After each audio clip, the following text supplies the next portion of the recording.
Tonight on America's Dumbest Criminals. Is this the mark of a fender bender or a new kind of hit and run? Shouldn't they have expected a half-ton of trouble when they took their tailgate party on the road? And in a pickup of another kind, do you notice anything unusual in this surveillance video? Watch closely tonight as we huff and we puff and we blow the cover off of America's Dumbest Criminals. Delta 1566, give me a call and you'll find me.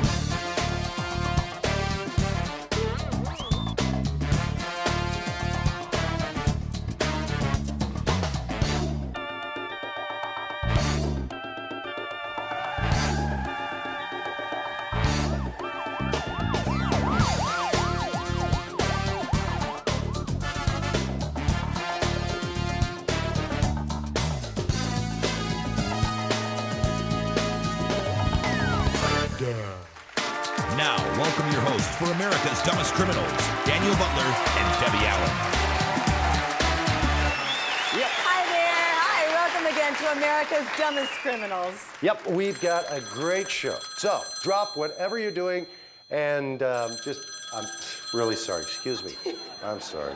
Yeah. Daniel, we're right in the middle of a TV I'm sorry. show. Yeah, go ahead. Hi. Yeah. You go. I can't believe No. this. Yeah, we just started. Okay, once again, we have scoured the country in search of profoundly foolish criminal acts, sure to bring a smile to your face. Yeah, good. 2% or skim? Daniel, Chocolate? Daniel, All right. come on. Yeah, love you too, bud. Okay. I'm sorry, it was a very important call. It was my agent. Some people want me to do a thing.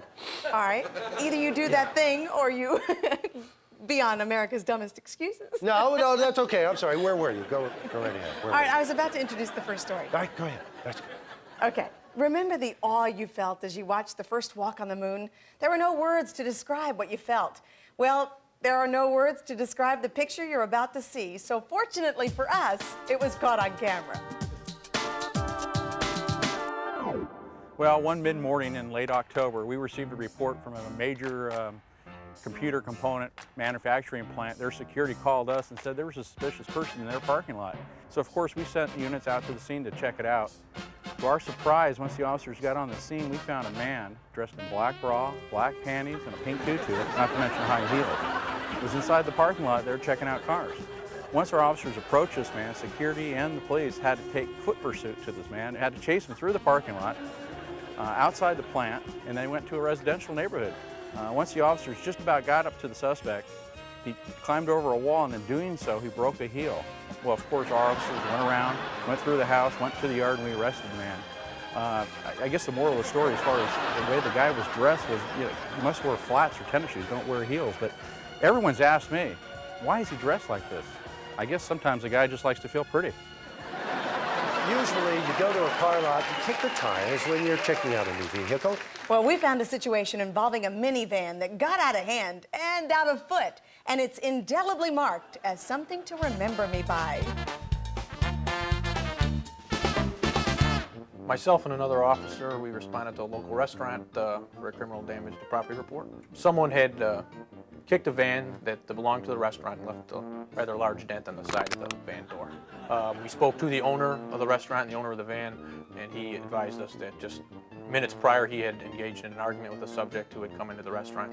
They had this argument, there was some swearing and hollering back and forth. We went to the suspect's house, spoke with him. The suspect came to the door. The first thing I did was look at his shoes to see what kind of shoe he might be wearing. Unfortunately, he wasn't wearing any shoes. So he invited us into his house to talk about the matter. He admitted being at the restaurant. He admitted being engaged in this argument. However, he denied any involvement. As a last resort, I asked him what kind of shoes he was wearing when he went to the restaurant. He brought me some work boots out of another room. I took a look at the work boots, and again, with nothing else going for us, I kind of paused for a second and told him that maybe it'd be a good idea if he put some clothes on, come down to the station and talk to us, because the shoe print on the van looked similar to the boot that he gave me. At which time he replied, aha!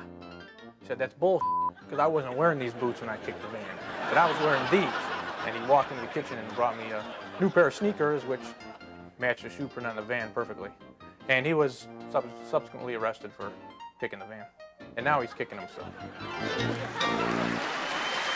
Once upon a time, Americans looked to radio to entertain them. Yeah. And then we came along. Now, I'm not much to look at, but unlike radio, at least I can move.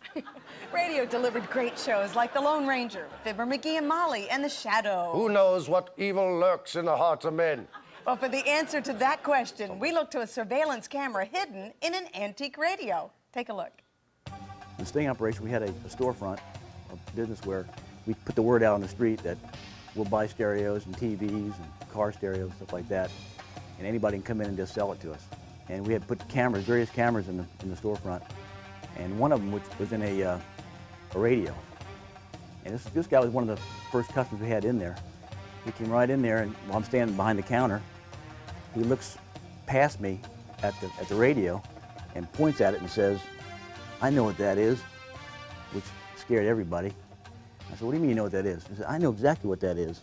And he said, "That's an antique." Whoa, we looked at the radio.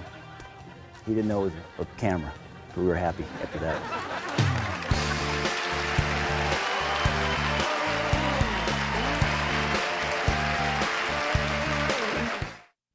In Prescott, Arizona, it's illegal to ride your horse up the stairs of the county courthouse. I suppose if you were in a real hurry, you'd try riding your horse almost anywhere. Well, our next offender was certainly in a hurry, but you may find that you sympathize with this fella more than most people caught breaking the law. Here's a heartfelt example of America's dumbest excuses. One afternoon, I was working traffic between Oro Grande, New Mexico and El Paso, Texas.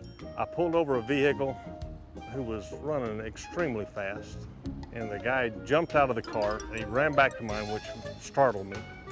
And he was just kind of like this and said, "Officer, please, I've got to use a bathroom so bad. If you will follow me into Oro Grande to that standard gas station, I'll take any ticket you give me. Please let me go to that gas station." I said, "Sure, I'll follow you in." So I followed him about 25, 30 miles into Oro Grande at speeds too fast to mention. As soon as he jumped out of his vehicle, he made a mad dash for the men's room at the standard station. He ran in, shut the door, and I walked up relatively close to the bathroom, and I could hear and understand his problem. About 5 minutes later, he came back out with a very satisfied look on his face. He said, "Officer, I'm ready for those tickets now." And I said, "Partner, been there and done that. This one's on me. I fully understand your problem. Have a good day." Now, I would like to recite a poem that I wrote at camp when I was but a boy. It goes something like this. Beans, beans, good for your heart. Gives police in pursuit a logical start. I may have messed up a few words, but I think that was pretty close. And it's pretty close to what happens in this Blue Light Special. 5 guys, hungry guys, decided to break into the deli here, 5th Street Deli, and steal about 35 pounds of food that was in separate containers. They went back out the same way they came in and had to duck under the broken glass door. And in doing so, they dumped the food trays across the street all the way to the steps of their house. I came down to the deli, met with the officers and the witnesses. They showed me the damage to the store, and then they gave me the tour of the various food items that led from the deli across the street to the suspect's house. The trail consisted of paper bags and pop, cans of pop. But the main thing that we followed was this trail of beans all the way back to their house. I then went back to the police department and prepared a search warrant for the residence, since that's obviously where the suspects were, and probably most, or some part of the food items themselves. We went inside the house and asked them if they had seen or heard anything that went across the street last night. Of course, they denied it. When you're interviewing, one of them had spilt the potato salad down the front of him, and the other one had some, I don't know, coleslaw or something in his hair. You know, and it was quite obvious. In the refrigerator was one of the large steel containers that contained the remnants of potato salad. They had no explanation. I mean, they tried to point fingers at that point in time. But based on what we found in the house, which was the different food items, it was a little bit difficult for us to believe that none of them were involved. Next time they should probably call Domino's. They deliver.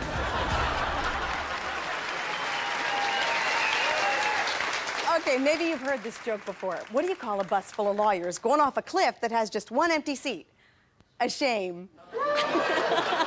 Sorry to all my lawyer friends. Well, our next story has all those elements except for the lawyers, the bus, and the cliff. But there may have been room for one more person in the back of this truck bound for destiny. Take it away, River Oaks, Texas. I get this call that we have an injury accident on the south side of town, and I was the closest motorcycle officer to it, so I take the call. And I get out in the fast lane, it's 5 lanes each direction. I got 100 miles an hour, lights on, siren going. I look in my rearview mirror, and here's this truck coming up behind me. I look down, I'm doing 100 miles an hour. I look in the mirrors again, yep, that truck is gaining on me, and not only gaining, it was gaining quickly. I look down, my strobe lights are on, I got a million candle power strobes facing each direction. This guy's got to see me. And I said, he's coming up fast enough, I'm worried that he's even gonna run into me at this point in time. So I look, and they get up behind me, they're honking the horn, they're waving their hands out the window and stuff like this. And they come around me on the right-hand side, and they're drinking beer, and throwing cans out the window, they wave and smile. It's just unbelievable how this scenario went down. I just couldn't believe it. I call on the radio, tell my supervisor on this patrol shift, I said, this is what's happening. I explained him the story, and he said, stay with us, these folks here. I'll get patrol officers to take care of the accident for you. It takes us about 5 miles to get these guys off the side of the road. I thought it would take a really dumb criminal to catch up with a police motorcycle at 100 miles an hour when that police motorcycle had its lights and siren on. And it was really an unusual situation.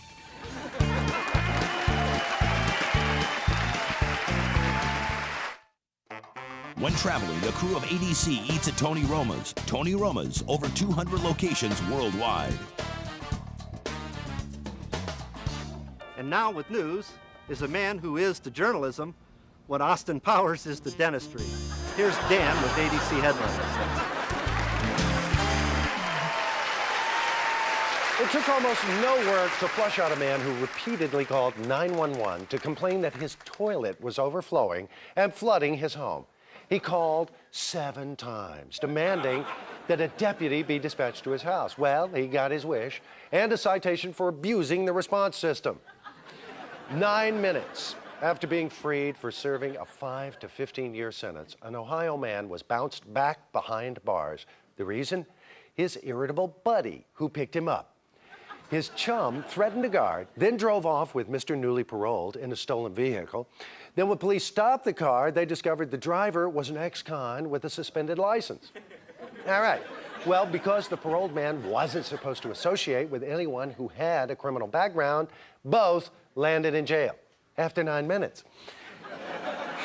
When a Columbia, Tennessee woman returned to her home late one night, she found a window broken out of her door and a stranger sleeping on her floor. According to reports, he was so intoxicated that he didn't even wake up when an officer arrived. The responding officer was quoted as saying, "We like to catch him this way. Passed out really makes our job a lot easier." And that closes the file on ADC Headlines. News ripped from somewhere near the back of your local newspaper. Debbie? She said that she knew everybody in the police department in Bristol Township, Pennsylvania. But if that were true, why did this lady of the evening do what she did? It provides a perplexing chapter in the feature we call Special Delivery. This case involves the apprehension of a prostitute. Our undercover officers had been monitoring an area where prostitutes frequently loitered and engaged in conversation with motorists. 3 undercover officers actually pulled up next to a woman who was walking down the street. They suspected that she was a prostitute, and they engaged in conversation. They asked her if she wanted to party. She said certainly, and she entered a vehicle with 3 undercover police officers. Okay, yeah, we're gonna have a good time. And they start negotiating the price for their prostitution-related activities. One of the 3 officers who was inside the vehicle was actually wearing a police badge. And when the suspected prostitute entered the vehicle, he actually had to conceal it. She doesn't realize it, but they are driving right to the Bristol Township Police Station. They continue to talk as they travel. As they are pulling into the police station, she is actually laughing with the undercover officers, and she remarks that I know a lot of people who work undercover here. Well, she is in the car with 3 undercover officers. They pull right up to the back door of our police station. The gig is up. Of course, she is placed under arrest. Yeah, car, you're under arrest. But she laughed, enjoyed the trip, negotiated a price with 3 officers who actually drove her right to the Bristol Township Police Department. As I vividly demonstrated earlier, the great thing about cell phones is that people can always get you. And as you're about to see, the bad thing about cell phones is that people can always get you. See what I mean? We had two of our deputies were chasing a bad guy through the woods. They momentarily lost sight of him. He had laid down in the brush and they couldn't find him, and they were standing there trying to figure out which way to go and how to find him when the bad guy's cell phone rang. So they were able to find him in the woods. They even heard him saying hello on the phone, talking on the phone, so they were able to find him and arrest him.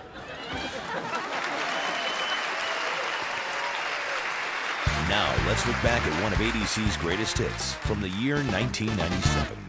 Now, actual hidden surveillance cam footage of an above-average crime. Here we see our dumb criminal. He's doing a drug deal. There, the hat is off. The drug deal is done. The officers are closing in.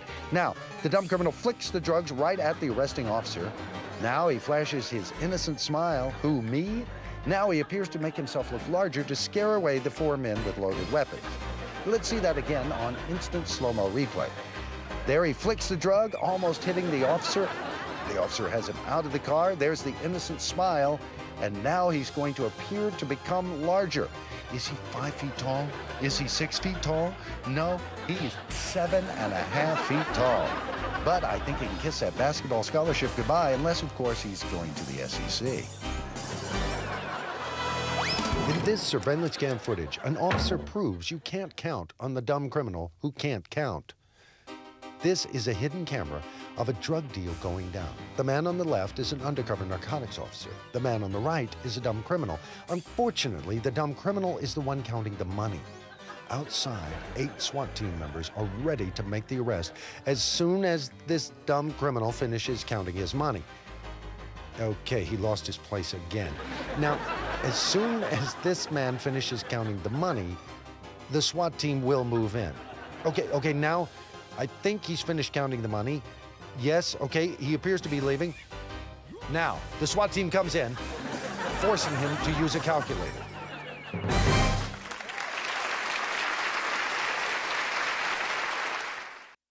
In Hood River, Oregon, juggling is strictly prohibited without a license. We had a call one night, we got there and it was involving 2 shims, and shims are 2 guys that dress and act like girls. And we get there and the one, she's complaining that she wants him out because he was using drugs and everything. So we asked him where the drugs were. Her drugs are over there. Her drugs are over here. Right around that corner, right there. So we go out there and we look, can't find it, come back. And we say, are you sure? He goes, Officer, I swear her drugs are over there because mine are inside. Your drugs? And we go over there, sure enough, we lift up the bag, and there it is. There's drugs. We got pipes, we got his crack cocaine, everything right there underneath. We didn't get the other guy because the other guy threw all his out, and we couldn't find it over there, but she sure enough gave us hers. We don't usually do sweet stories on this show. Personally, I like them, but you know old blood and guts Debbie. Please. No, she always clamoring for bigger crashes, more shootouts, sleazier vice squad stings. She's a dictator, like a little Napoleon, only shorter. I mean, she's... I don't think you're buying this, are you? Well, okay, all right. Being an old softy, I lobbied for this story. Instead of taking you to the mean streets, tonight we're taking a stroll down Sesame Street. It's a cute little addition to We're Not Making This Up. I was dispatching one day and 911 rang. I answered 911 emergency.